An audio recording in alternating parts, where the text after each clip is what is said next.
I am going to try to. I just got the high sign that we are going live. We are live now. This is being live streamed. If you want to take a moment and call your friends and tell them quick. Is it on? Is The it city YouTube channel. the city YouTube channel? We'll see. I think this is the first time I've done a broadcast live. Well, we did a couple of during the dark times of COVID. We did a couple of Zoom workshops that look around and see if I'm not sure if any of you attended any of those. Anyway, Monica, am I okay for sound or should I turn on the mic? I think the mic might be helpful. Is that better? Not much? There. Okay. Now I just have to keep my hands away from the mic and not do this. Oh. Well, welcome everybody and happy National Library Week. My name is Todd Kittle. I have been a part-time information and reference assistant. Is that my title?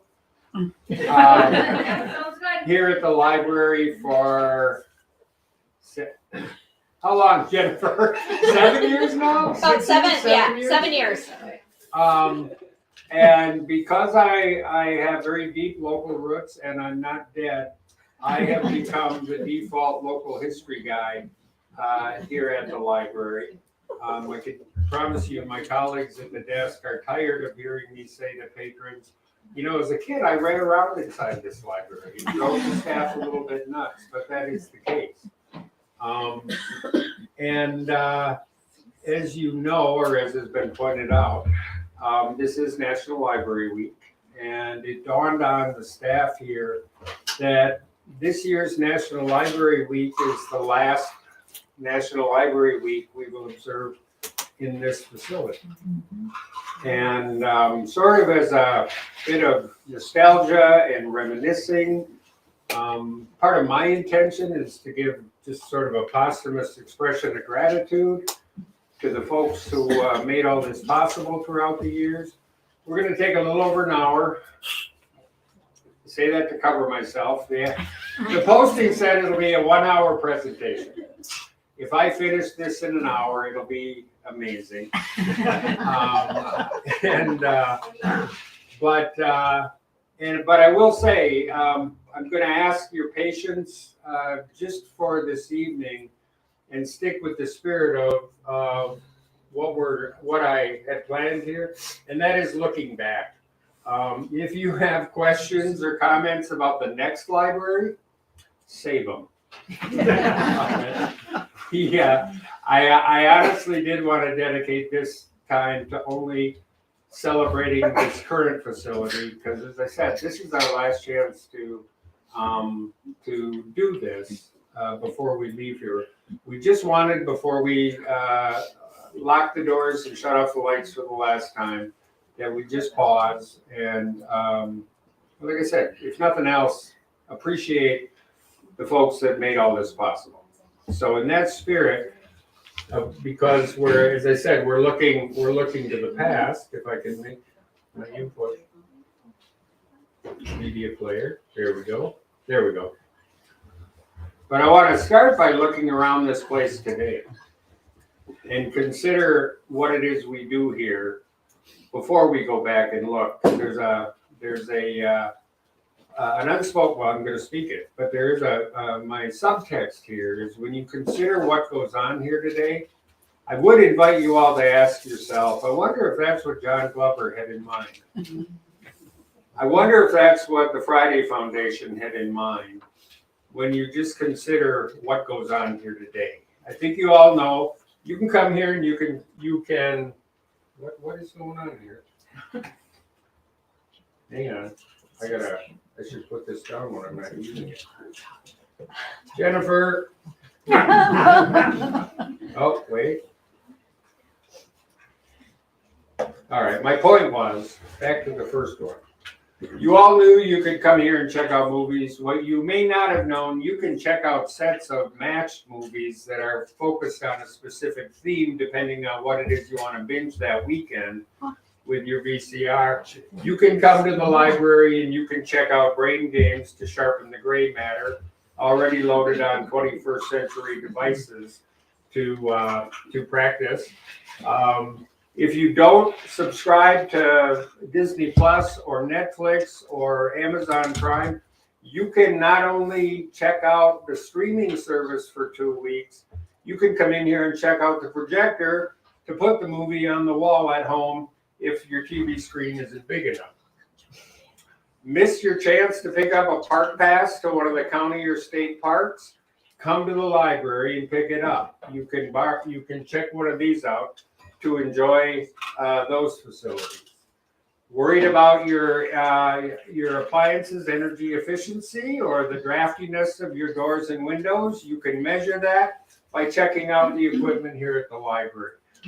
Judy, there's a gamer living inside you. I know there is. And if you need to sharpen your skills, you can come in and check out not just the video game cartridges, but the console on which to play them. Wondered about 3D printing? Check it out here. You can check out a robot at Friday Memorial Library. So how do we get there? I don't think she had this in mind. I want to pause and take a long road to how this facility became not just the books and the periodicals and the newspapers that I know the founders for this institution did have forefront in their mind, but just pause and consider what has happened since. We're going to talk most of the evening about this particular facility, but it wouldn't be fair or honest to say that public libraries started in Richmond when the Friday Foundation made this gift. The first efforts to mount a public library effort here in New Richmond came from Dr. Frank Epley's wife, Anna Epley. Many of you local folks will recognize the name and probably the picture. She was a very accomplished woman. And in 1883, Mrs. Epley called the first meeting of the New Richmond Library Association. And she recorded later that it didn't go well. One other person showed up.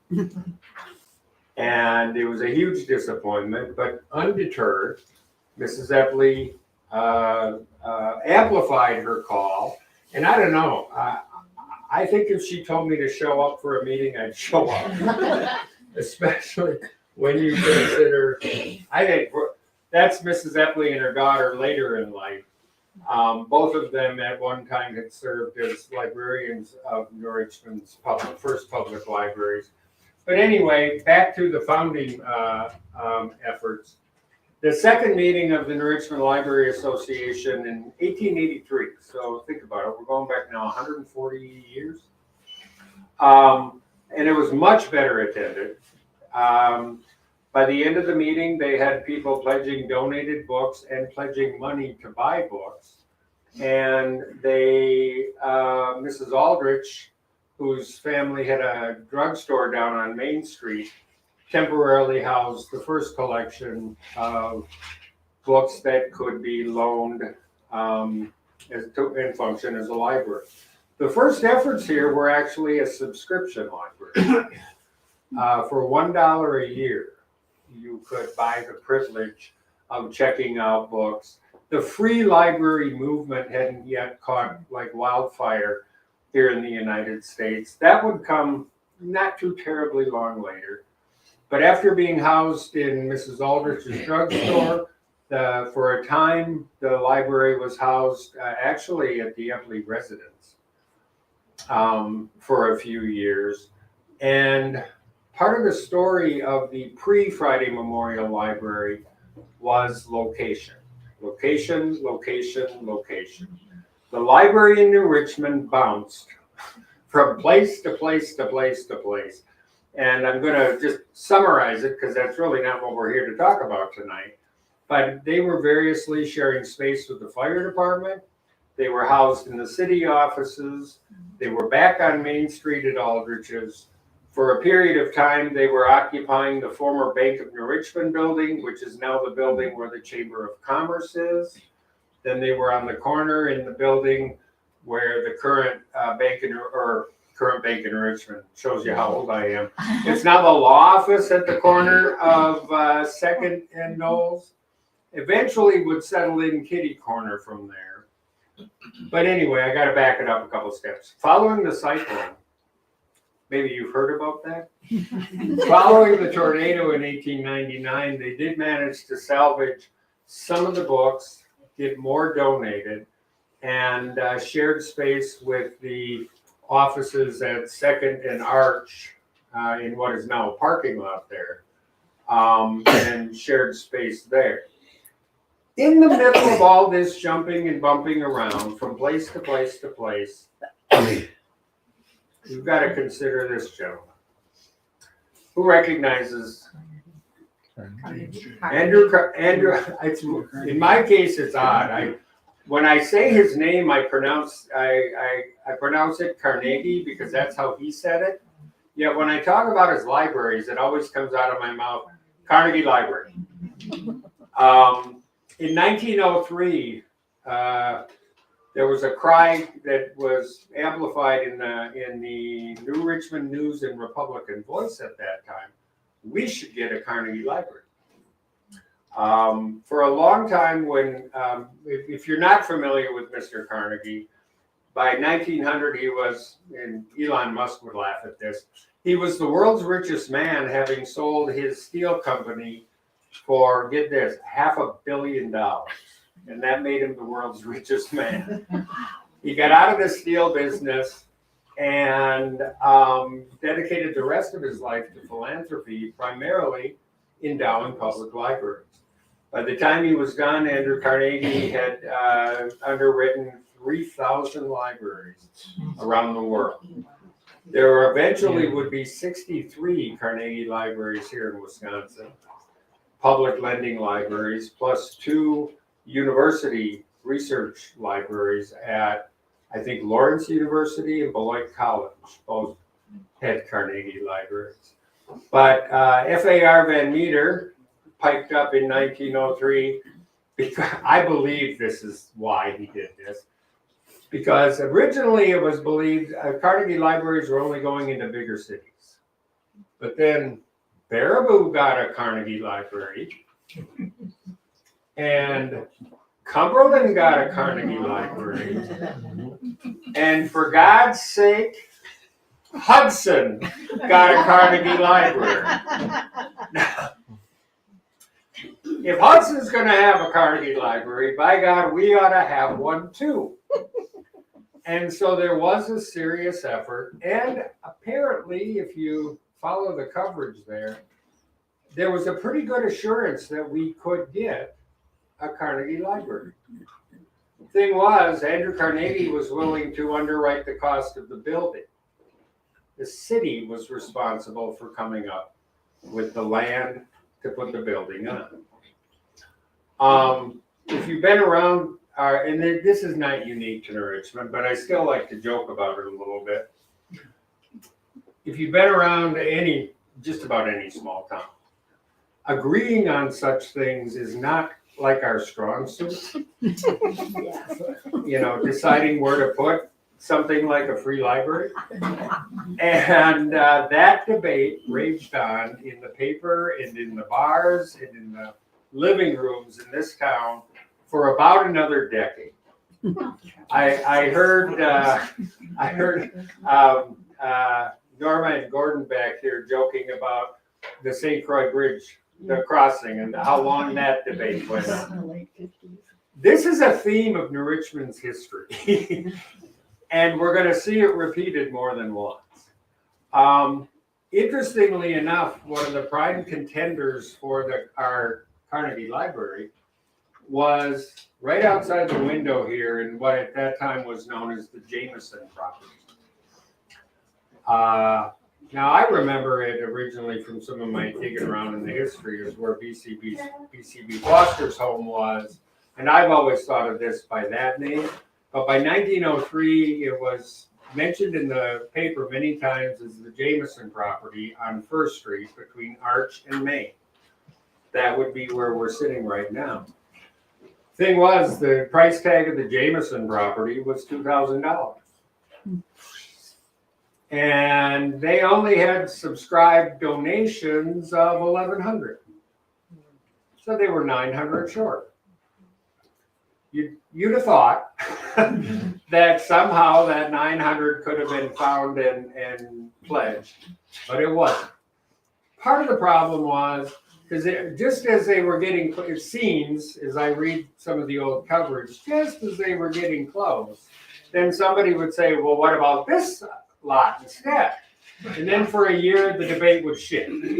So for a while, they were over on 4th Street, and then they were down at Hemingway's, and then they were back here. This lingered on till around 1910. And we never did have a Carnegie Library for lack of a place to put it. Amazing. But that's the way it was. Let's throw this gentleman in. Let me digress for a moment and talk about John E. Glover.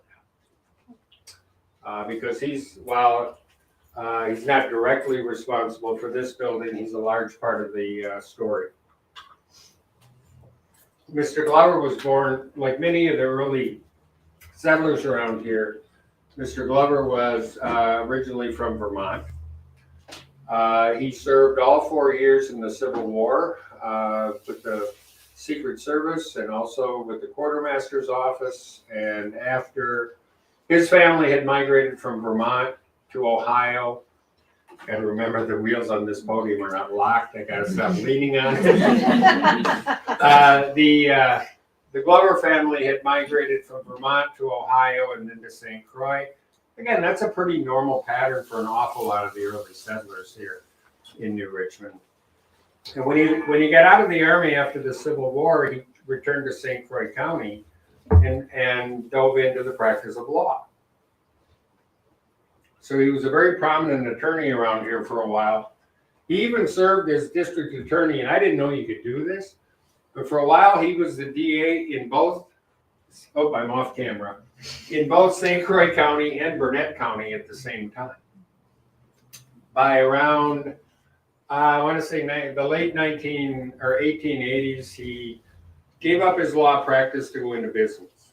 And John Glover was one of the founding investors and managers at the original New Richmond roller mills. He was a part owner there until he sold out his share to O.W. Mosher, who would build it into what would become Doughboy.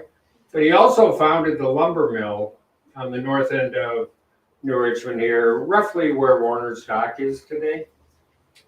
He was one of the founders of what originally was Merchants Bank downtown, and which then became the Bank in New Richmond.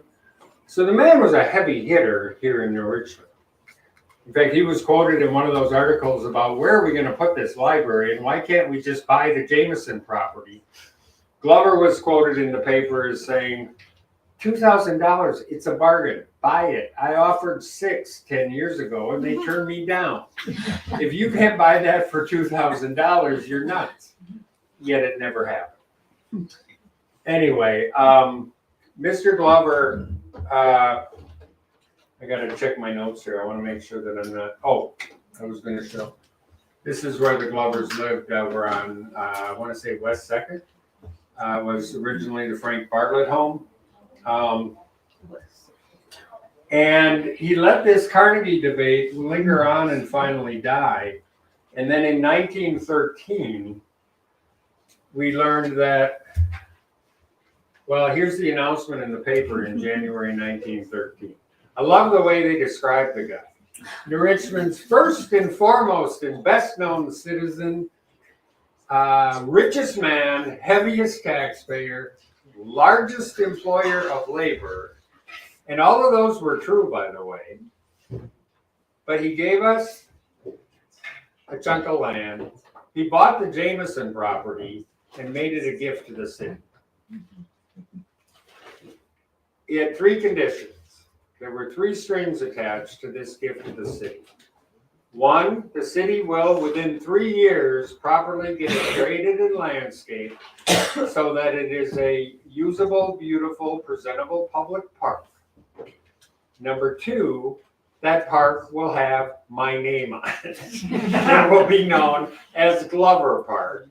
And number 3, that same shall never be used for any other purpose except that the city shall have the right to use a part thereof as may be reasonable and necessary for a public library building. Period. Now that was 1913. We got 50 years to cover in order to get there. But for a time in the 1920s, I don't know how many of you knew this, but there was a bandstand, if you look right out the window at the top of the hill there. I have yet to find a photograph of a performance going on at the bandstand. But that was there for a while. If you've been here for any length of time, you know very well that this was the hub of all things important in the city of New Richmond.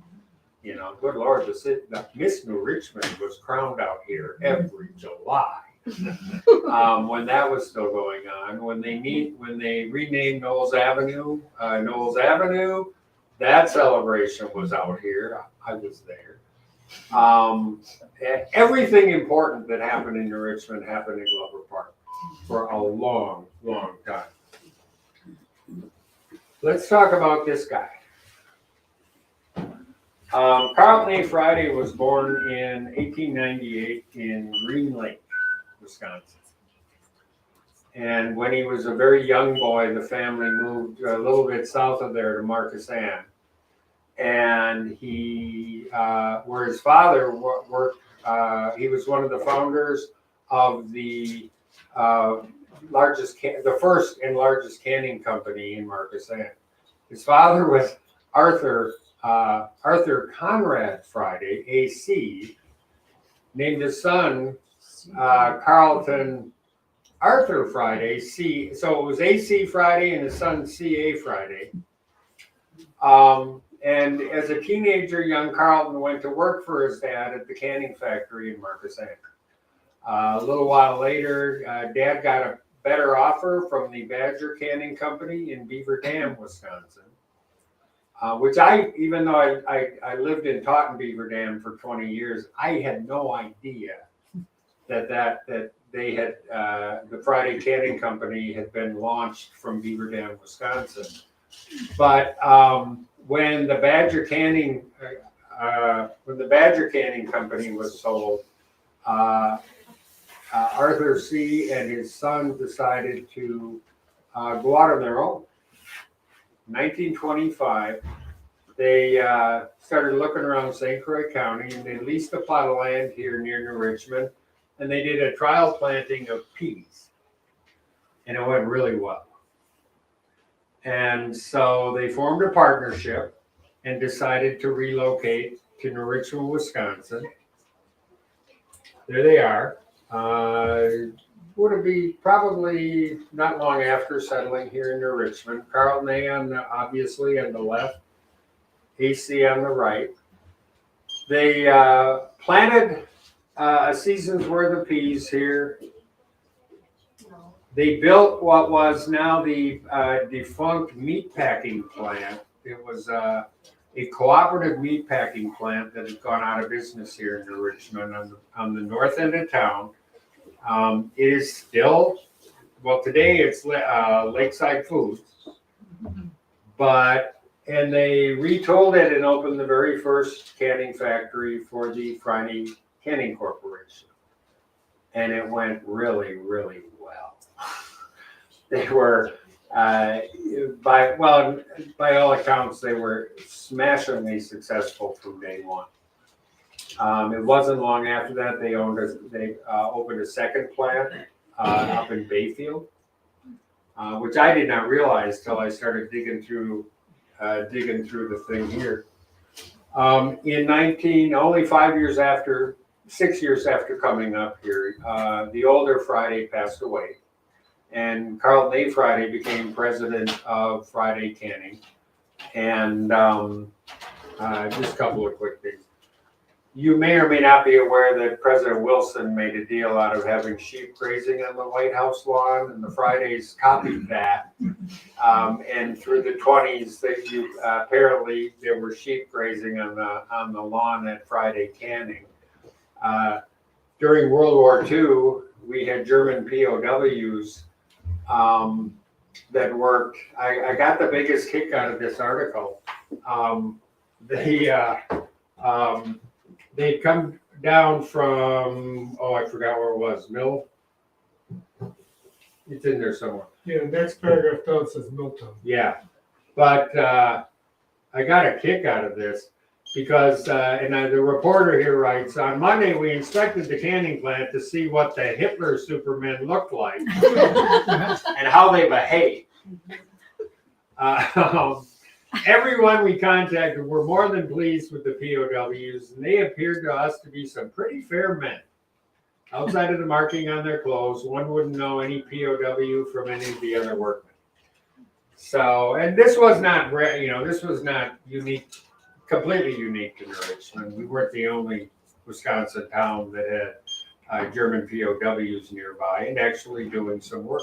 So that was Friday in the 40s. This was the Friday home over on, I want to say, I keep forgetting which one is which. South Dakota, or is it First? Anyway, it was the old O.W. Mosher house. Want to just check my notes here. But in 1948, not long after the war, Mr. Friday and his wife Bess founded the Friday Foundation for the purpose of funding scholarships for students wanting to attend either the university. Well, I don't think it was exclusive, but wanting to pursue food science, agriculture, related fields at the university, but also to fund civic enrichment activities. I don't know if the Friday Foundation is still functioning. I don't believe it is. But in the 1940s, 50s, and 60s, they were, well, even into the 1980s, as we're going to see. And I don't have the headline for this, but in 1955, I think the gift was announced, or 54, the Friday Foundation announced its first significant gift to the city of New Richmond, and that was a public swimming pool that was going to would be located up at Mary Park. And they got straight to work, and the pool opened in the early summer of 1955. Sadly, Mr. Friday missed the opening of the pool by just a matter of months, when the community learned that Carl May Friday had very suddenly and unexpectedly died. He had been, and I don't know the cause, he had been confined to his home for a time, ill. He went to St. Paul and they tried surgery to fix whatever the medical problem was. He did not survive the surgery. And I think it's safe to say that folks in the community were just rocked to learn nobody saw this coming outside of his family, which also certainly explains the naming of the swimming pool, the Carl May Friday Memorial Swimming Pool. I think the obituary, from everything I've read, Mr. Friday, while an outstandingly successful businessman, had a bearing marked by modesty and simplicity. Kindly, poised, temperate, tolerant, always ready to make a substantial contribution to the betterment of New Richmond, and always generous in his donations. And the pool was just the first of many that the Friday Foundation would make.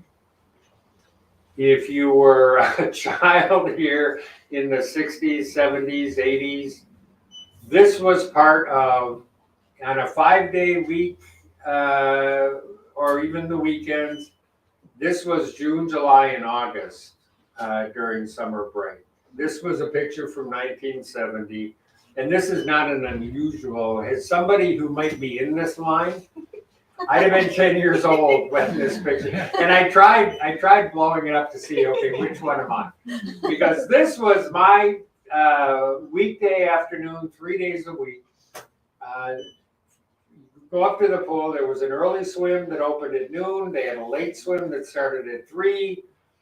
I mean, just picture your 1980s John Hughes teenage boy coming of age movie with the teenage boys sitting there oogling the good-looking lifeguards in their skimpy suits.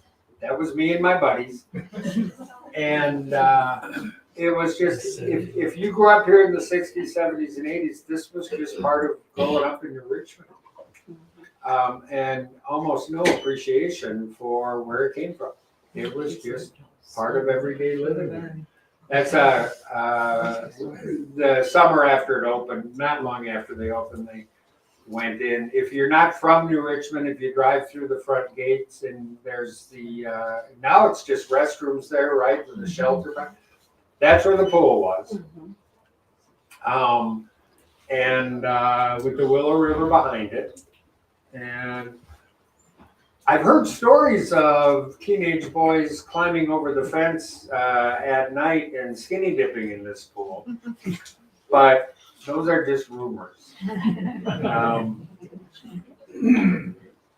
That lasted in 39 years, in 1994, when the what would become the center, the indoor swimming facility, was well underway, and the Friday Memorial Pool had been, there was a crack and way too expensive to fix, and an indoor facility being planned to come into town. They let it go in favor.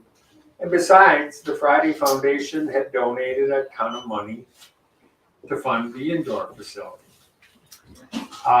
The price tag on the pool, it says here in 1955, it was an $80,000 gift from the Friday Foundation. Today, I ran it through the inflation calculator, $950-some thousand,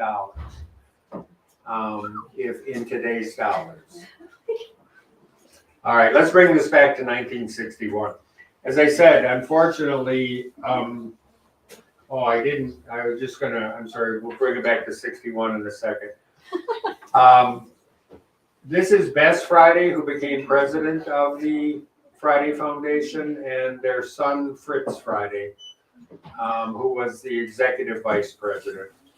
And Mrs. Friday continued as president. I don't know exactly how long before she retired from a hands-on operation of the business.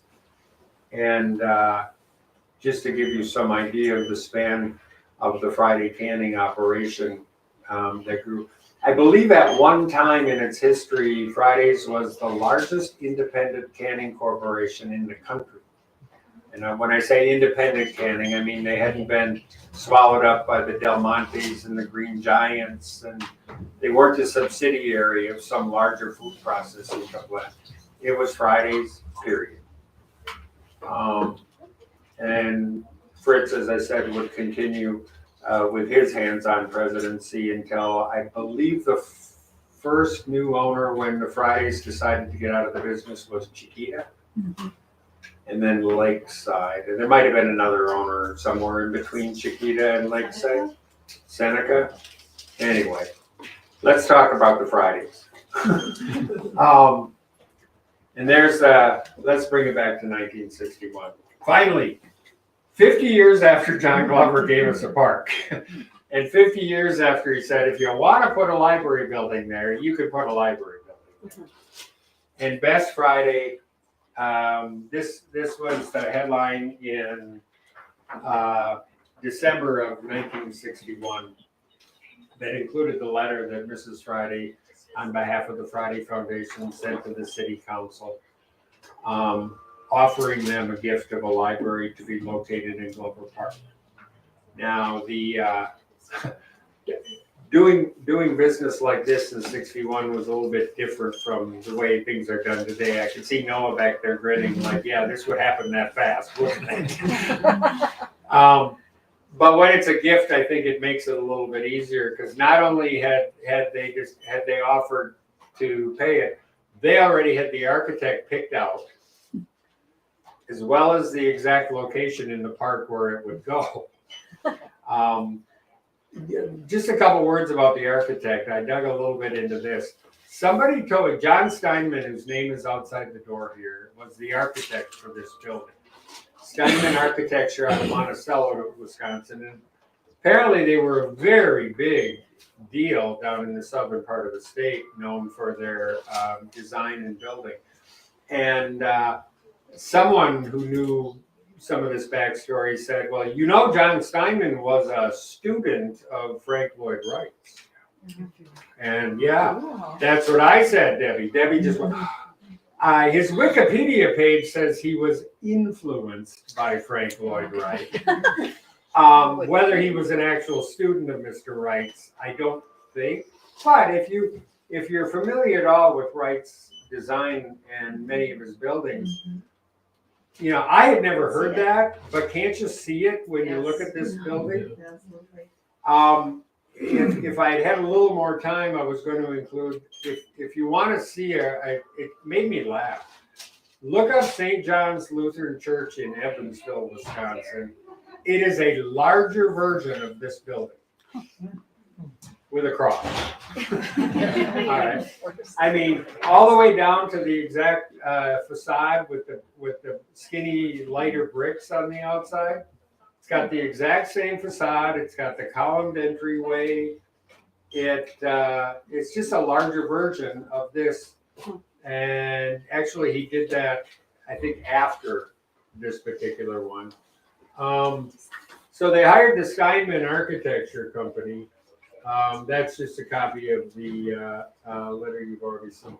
Now, this is the architect, Mr. Steinman, and I include him because not only, obviously, did he make a major contribution, we get so many comments on what a unique place this is. He was also then selected to design and build the Wisconsin expedition at the 1964 World's Fair in New York City. And only 28 states were represented at the World's Fair. Steinman was chosen to design and build the Wisconsin exhibit. And here he is with the model of what went up. Now, Judy's looking at this, laughing. It gets better. I looked at the model and I said, boy, I'm glad he did this first.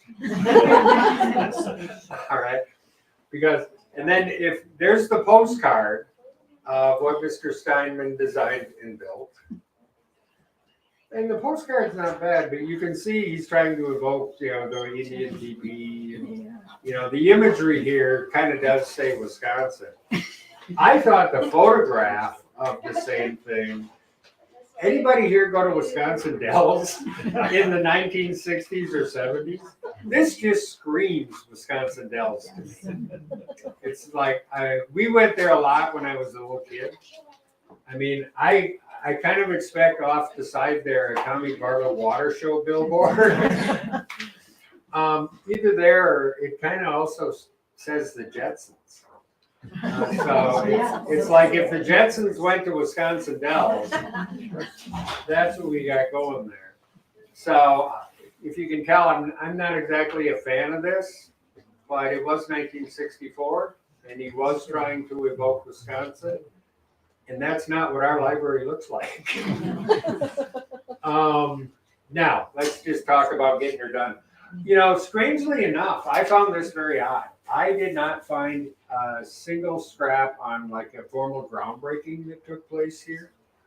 Just this announcement in the paper that this is in May of 1962. They announced that the construction was going to begin the following week. It says at the bottom there, it's expected to open by November 1st.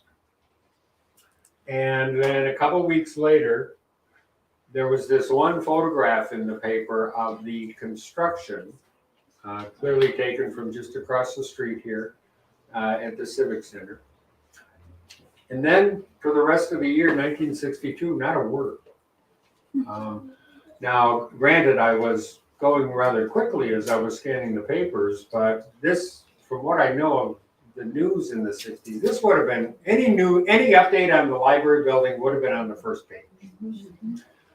And nothing. And November came and went, nothing. And I thought, well, this is kind of normal for, a public project construction thing. And, but I found it rather curious. I still do. There wasn't any mention of what got in the way. But then finally, when the calendar rolled over into 1963, we got word that the old library, by this time, the library was done bouncing from address to address, and it had been, since 1927, it had been housed in the back of what is today the First National Bank. They had, I think, the upstairs of the Masonic Temple, or the Masonic Building, and it had been there for 30 years. Is that right? 30 to 60?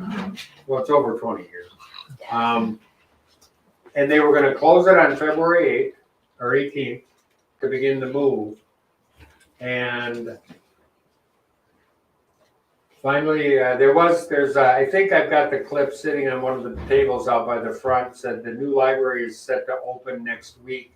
It actually opened to patrons in March of 1963. And then they had an official handing off of the keys in April. And from what I gather, I remember Fritz Friday from when I was a kid. He was very active in civic affairs. He served several terms on the school board. I believe he was a trustee for the library for more than one term during his day. But he was also known as a man of few words. And this was characteristic. 2 sentences. There was no big fanfare. There was no hoopla in completing the gift. He just simply writes a note. It is our pleasure at this time to turn over to the city of New Richmond the Carlton A. Friday Memorial Library, period. End of statement. And that was it. So depending on how you count it, I guess you could say the official opening of the city-owned Carlton A. Friday Memorial Library was April 16th of 63. You could go back to March to see when the first kiddies started coming in the front doors here to see their good friend Toady Casey. How many of you knew Toady Casey? Anybody here ever had the pleasure of knowing Toady? I'm going to talk a bit about Toady Casey. There's 2 others. I've talked about John Glover and his role. I've talked about Carlton A. Friday and the Friday Foundation and their role. But if you really then want to look at the growth and evolution of this institution and what it really has become to the city, you got to take into account Catherine B. Casey. By all accounts, was an absolute saint. Everybody knew Toady. And apparently Toady knew everybody who walked through the door at the library. I have only, as a child, very vague memories of remembering Mrs. Casey at the library from when my mother had brought me in as a patron a couple of times. Toady was, I want to go back to my notes because I want to be fair to Miss Casey. She was born in Erin Prairie in 1908. The nickname Toady was given to her by her grandmother, who was, the story goes, according to Grandma, Toady in Gaelic means happiness. Now I've run Toady through a couple of English to Gaelic translators. I haven't found that anywhere. But I also know that the true language of the old country and what you can find in a Google Translator are not the same thing. Having grown up with 2 Norwegian-speaking grandmothers, real Norwegian, and they're just not the same. So according to Grandma Casey, Toady meant happiness, and that was her granddaughter from a very young age, and that stuck. I propped up on the back table there a childhood memory book that belonged to Toby. When Catherine passed away, one of the things she left the library here was it's like a scrapbook of childhood memories. And I have it propped open to a page of a friend writing in there, teasing Toady for what a jokester she was as a child. And that was part of her story. Toady, as I said, she was born in Erin. Her father was furniture. He was in the furniture business, and like an awful lot of furniture salespeople in the early 20th century, he was also, in the vernacular of that day, he was an undertaker. All right. Today we would call that a funeral director. And it wasn't at all unusual for people who were in furniture to also be in funeral directing, and that was the case out in Erin. Toady was a member of the high school class of 25 here in New Richmond. Very proud to be from New Richmond High School, as is reflected in that book. She was not an absolute rock star academic, though she was smart. She competed with the debate team at the state tournament. She was athletic, but again, not an all-star athlete.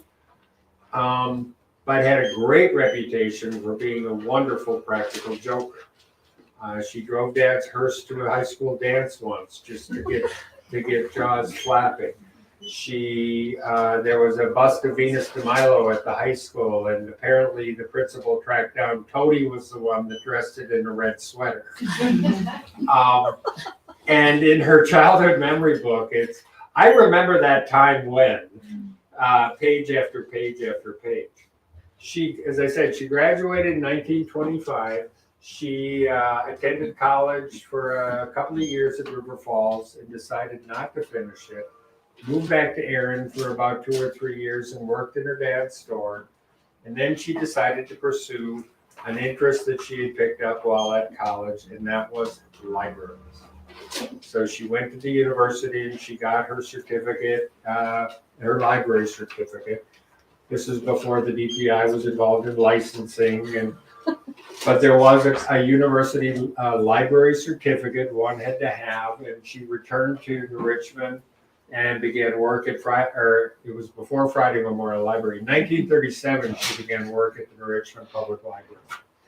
And Toady was the one that presided over the move from the old library to the new. And as I said, she was arguably the most famous and popular person in town for a time. You go back and read some of the press. This is from the St. Paul Pioneer Press. If the Friday Foundation planted the seeds here, Toady helped it to grow roots and a very strong trunk.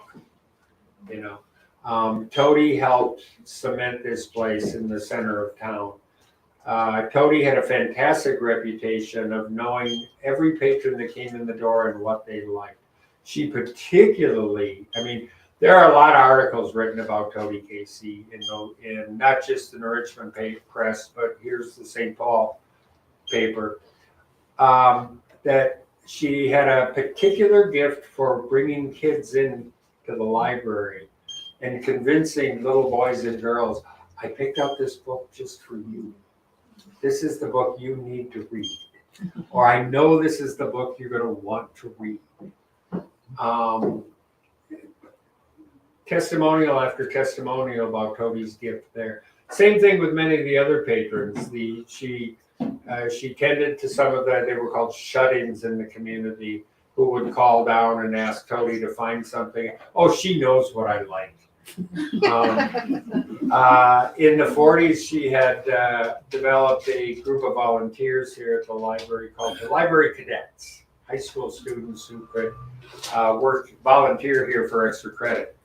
And there's a great story I saw repeated in more than one article, that her circle of library cadets was so devoted that when they realized that Toady really had a hankering for the Almond Joy candy bar. And during the war, that could not be found during World War II. They were very scarce, and her library cadets knew it. And sometime in 1940, I forget what year, a box arrived at the library addressed to Miss Catherine B. Casey, and she opened it up, and it had 36 Almond Joy candy bars in it. And a couple of days later, she got a letter from the president of the Mars Candy Corporation telling her, "You have such a devoted following in your cadets. They wrote to me and they told us how miserable you were without your Almond Joy candy bars." So, I mean, this is what Tony inspired in folks here. In this article, one of the things she did in terms of developing and evolving this place was extending the reach of this place beyond just the printed word. She was very devoted to the arts. And in this case, this is a really neat article. She invited people to share their old and handwritten Valentines, because she was going to do a display of Valentines that people had taken the time to create for themselves. She also, I haven't pointed out yet, but if you were to walk in here in the 1960s, the layout, of course, the building structure would be the same, but this shelf wouldn't be there. When I was a kid, this was the kids' area. The adult reading room was over there, and it was a reading room, not a room full of shelves.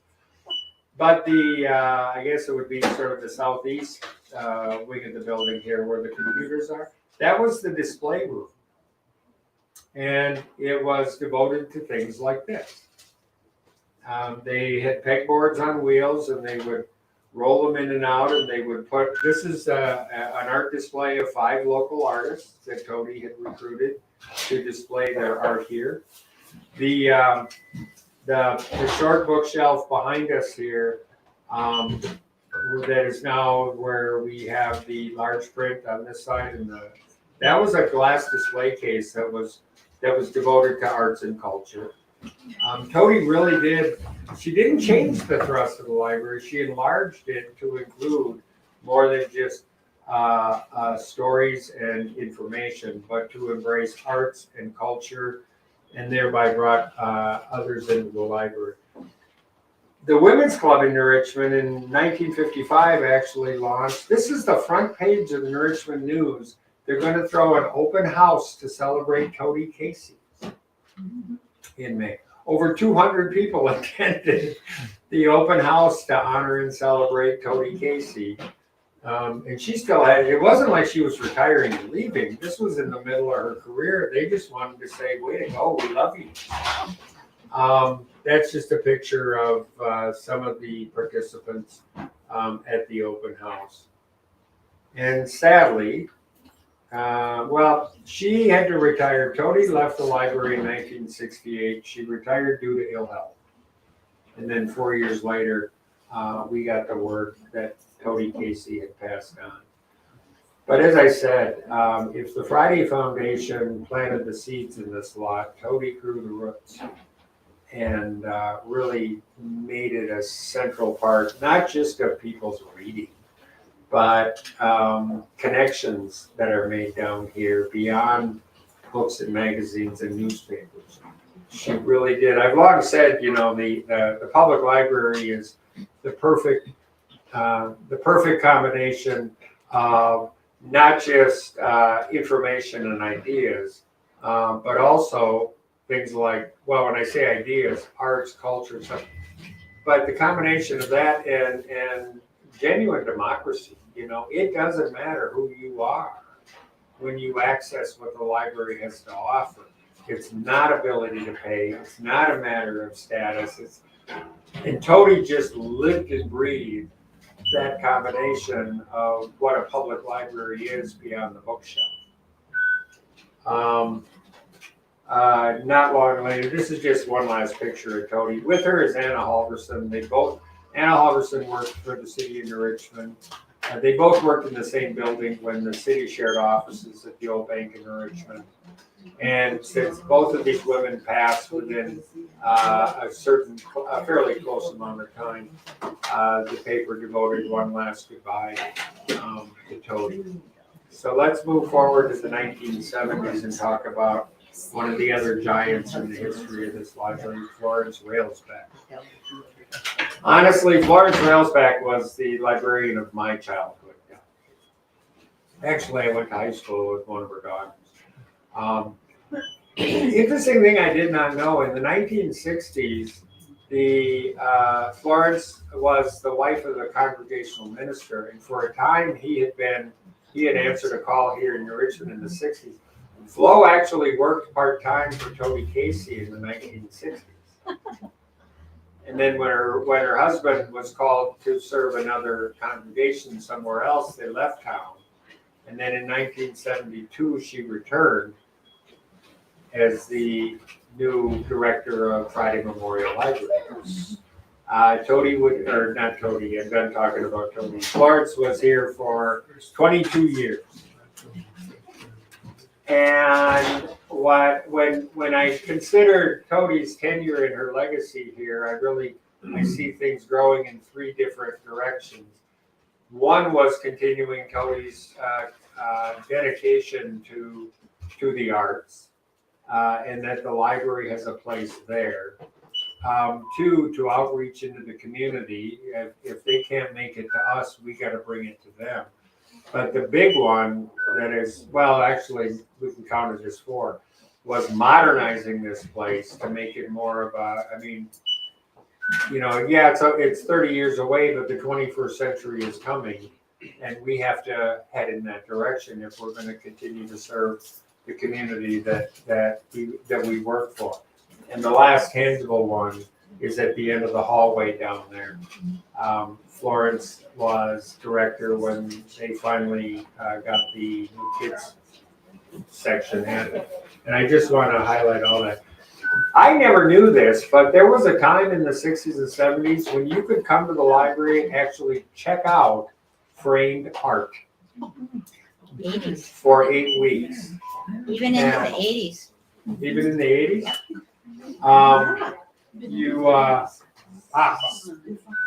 That never occurred to me that, and I could, you want to just change the look of the living room for 2 months? Let's just check out a print, hang it in the living room. And that was launched. It was a combination between the county library, which for a time was housed here, and Friday Memorial Library. And this is a picture of Florence on our left, and what was her name? Jean Hansen was the St. Croix County Librarian. And they started actually checking out frame print. I did not know that was a thing until I started working on this project. There's another one. This one, Florence is accepting a donation of prints. As I said, the display case that is behind us from this room, the one that Jennifer's leaning on back there, that was, before it was a bookshelf, it was a display case. And this is, some of these were kind of comical, honestly. It's like, the reporter from the news came in, kidnapped a couple of kids, planted them in front of the display case, and told them to look interested. And so here's a collection of dolls that had been loaned for a period of time. These are household items from days gone by. And again, the kids look thrilled, don't they?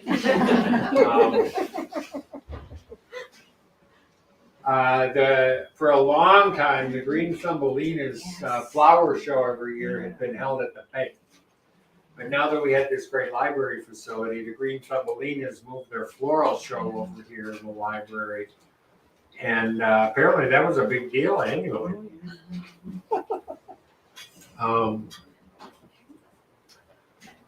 And as I said, in addition to the arts and the culture and some of the finer things in life, Florence presided over moving this facility into a truly modern information center. And this, I'd forgotten that this was actually ever a thing. what you're seeing here is the artifacts of the first, I consider this to be the first efforts at distance learning. Yeah. All right. This was virtual education in the 1970s. The educational telephone network, where you could come to the library, you registered for this seminar. I haven't been able to tell from the picture whether, right under Mr. Friday's portrait there, I don't think it's a video screen because I don't believe they were transmitting images. It was a speaker, right? Yeah. And when you had a question, you'd hit the little bar on the on the microphone, and you would pipe in your question, and then you would listen to the response. And that was, like I said, this was some of the first steps toward distance learning in the area. It was right here. Some of these things kind of crack me up. So an announcement that if you have a player,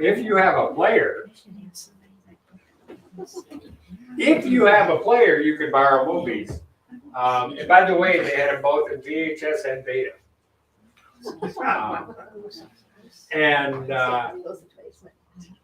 Cameras. You could remember the old Instamatic cameras where you take it and it spit out the thing and you sit there and watch it develop. You could come down here and check out one of those. And this one cracked me up. And I wish I had the time to go back and check the previous week's newspaper. Because one of the readers of the Richmond News felt moved to defend placing movies here at the library. There had been the previous week either an editorial by one of the paper's writers or another letter writer that was unhappy with the fact that we were checking out movies at the library, asking, are we in the idea business or the entertainment business? And this guy felt moved to defend the fact that the library had the gall to check out motion pictures as part of their collection. So I'm glad he did it. One of the other things, and as soon as the first time I saw one of these, I had a flashback because this was a mainstay in every week's New Richmond News. Florence was a prolific writer. If you never set foot in this building, you knew what was going on here.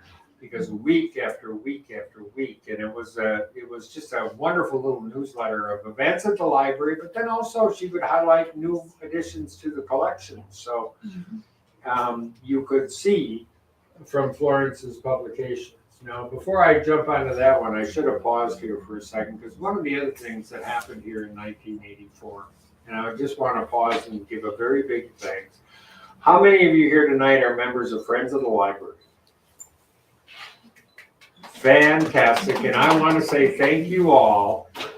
Friends of the Library was incorporated in 1984 while Florence was here. And I know there had been volunteers working here at the library before then, but it was while Florence was directed that it was formalized and organized and actually incorporated as an organization. And early on, the Friends was involved in some of the programming that went on down here, because that's one of the last bits of growth that I'm going to talk about tonight, is the variety of programming that takes place here. This is the Friends hosting an American Girl Tea Party down at the Heritage Center. And I just love the way all three of those girls are listening so attentively, and the way the one young gal on the end is very gently sipping her tea. And the Friends have been endless contributors to some of the programming that otherwise would not be in the budget. And not just the programming, but the collection. This would be a much poorer institution were it not for the Friends. Please, at the book sales, please join the Friends if you're not already, and get over here during the book sale and check out or buy lots of books. Because this is where the money goes. There's another wonderful donation from the Friends. I had to forgive Peplau for the Viking sweatshirt, but he couldn't be here tonight. Then there was this. The other big development during Florence Railsback's tenure here. In around 87 or 88, they got serious about raising funds for a new addition to the Friday Memorial Library. And I have out just around the corner out there next to Mr. Friday's portrait on the table, the plaque that that was prepared after they broke ground and completed the new addition that's in the south part of the building here. This is for this. It is today and was then for the size of the service area here. We are just way too small, and they got very serious in the late '80s about correcting that and adding the addition at the end of the hallway here. When I was running around here as a kid, the library ended at the exit sign just down this back hall there.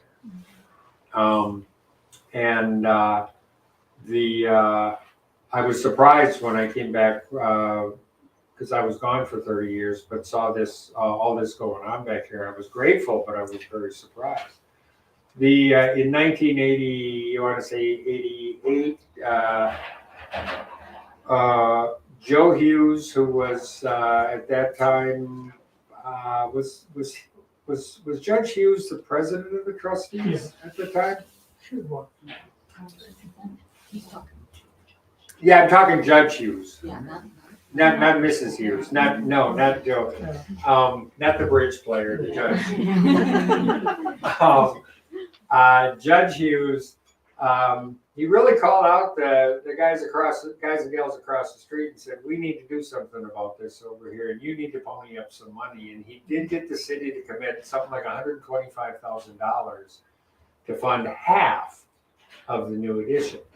But the city's response to the library trustees, and this is when the Friends really got on board here, was you got to come up with the other half. And they did.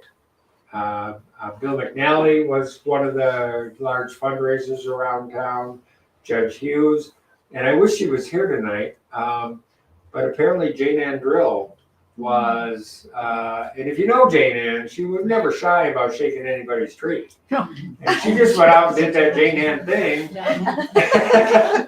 And I've known Jane Ann since I was a little snot goblin ankle biter. And if anybody could go out there and get the money, it was her. And they did. They actually ended up exceeding their goal. And they broke ground here in 88, I think it is, and or 89, and completed it. Okay, it was 89. This is construction in progress back here in 1989, and it opened kind of like the actual opening of Friday Memorial Library. The actual being available for use and then a celebration of a grand opening happened at two different times. But this is what the kids section looked like when it first opened in the center. It's not a whole lot different from at least the center right now. The final touches here, the date of this article is November 30th of 1989. They had a formal celebrated grand opening in April, I want to say, of 1990. This I never have. The hall, the open space there as the entrance to the kids section. When I saw this picture, I said, "No way! That's, I never realized it was this wide open here." But I'd forgotten how wide open it used to be in here and in there and in there. And then in 93, Florence Railsback retired. And interesting thing about this article where she's reflecting on her tenure here, she doesn't talk at all in this article about the changes that I've been highlighting here. the modernizing and the expanding, and she talks all about the people. She says, we're just blessed with the kind of support that we've had from good boards of trustees, great boards of trustees, support from across the street. She was just very, very grateful on her retirement. Just a few more words here on how we've been inching toward becoming a 21st century. I did get a kick out of this. This is sometime in the 90s, I want to say. But the young man recently built World Wide Web page for the Friday Memorial Library. The article that accompanied it had a URL there. I tried it; it doesn't work anymore. But I had to highlight this: the addition and the bringing together of the Moore system. I'm assuming everybody here has a library card, and you recognize the back of that says Moore, and it's so easy to forget that with your library card, today you have access to the resources of 55 public libraries under the Moore system. Once upon a time, if we didn't have it here, it took someone like Florence or, they did have access to interlibrary loans, but it was a chore. So Tony even talked about that during her tenure, where she used to accomplish interlibrary loans by mail. She would write to their library, do you have this and can we borrow it? And she said on the urgent ones, we called. Now this is at a time when long distance had fees involved. But the big changes that have taken place in recent history in terms of what you have access to as a patron of this library is the development of the Moore system and connected to that system by computers. That's kind of the obvious thing. I'm not going to spend a whole lot of time, and you all know how computers have changed your own lives. And believe me, if you don't know that, we find out when you bring your computer problems here. I thought about that more than once when folks of a certain vintage, shall I say, come in with their phone in their hands and they need some help. And I thought, I bet John Glover thought we were going to be helping people make phone calls down here at the library when he said, only a library. But the Moore system has so expanded your reach to materials, and I mean like that. This was a game changer for public libraries around the state. And then I just want to end by looking at some of the programming that goes on here, because, kids programming has been going on in public libraries forever. I found mention of a story hour at the library in 1917. But then it was story hour. But just stop and consider it's not just what we have here, it's what goes on here. And that is one of the other big changing, evolving phenomenon of the public library, to where now the public library is the go-to place to in cooperation with the school district for their early out days. Where do the kids go? They come here. Summer reading program has been a given, and that's been going on for a long time, but I couldn't get in and out of this particular conversation without talking about the summer reading program.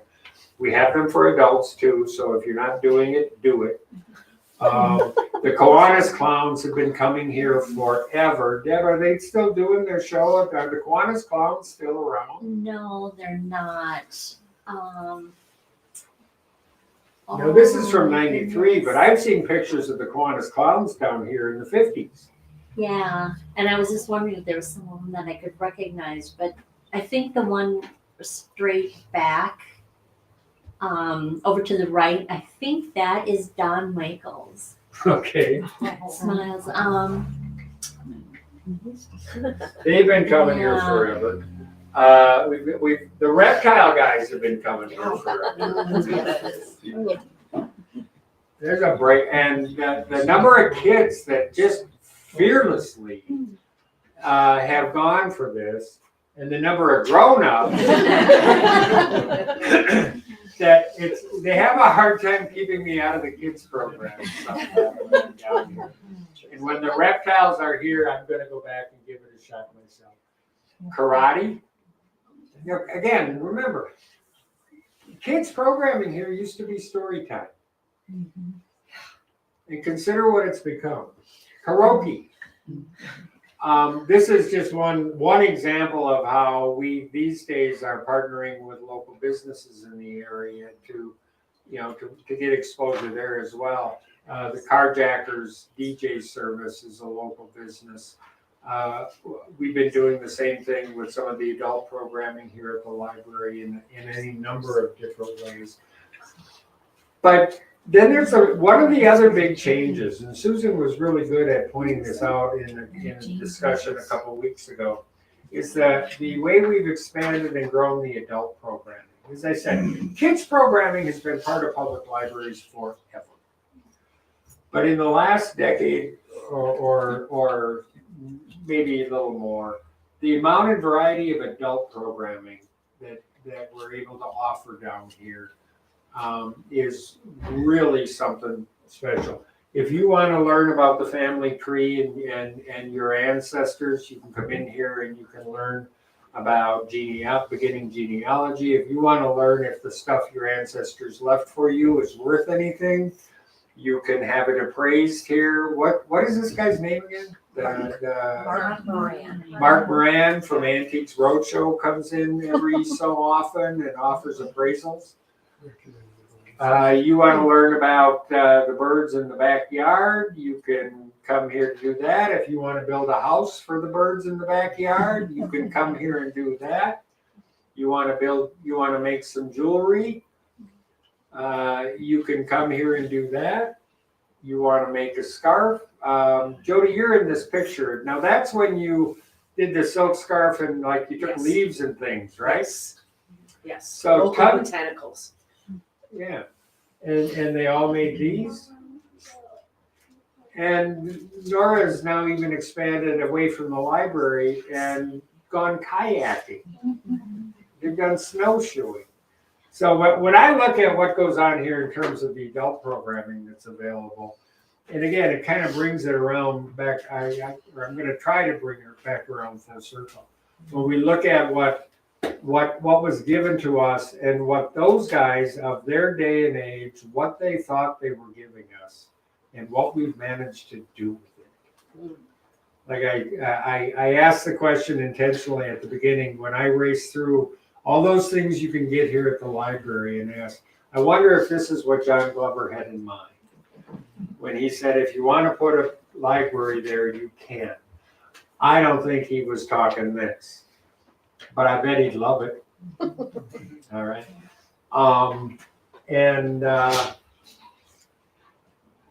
Who else did I miss anything, or do you have any reminiscence of your own that you'd like to? I told you I wouldn't get this done in an hour, but it only went an hour and 20. So. All right, in that case, I will thank you all for joining us.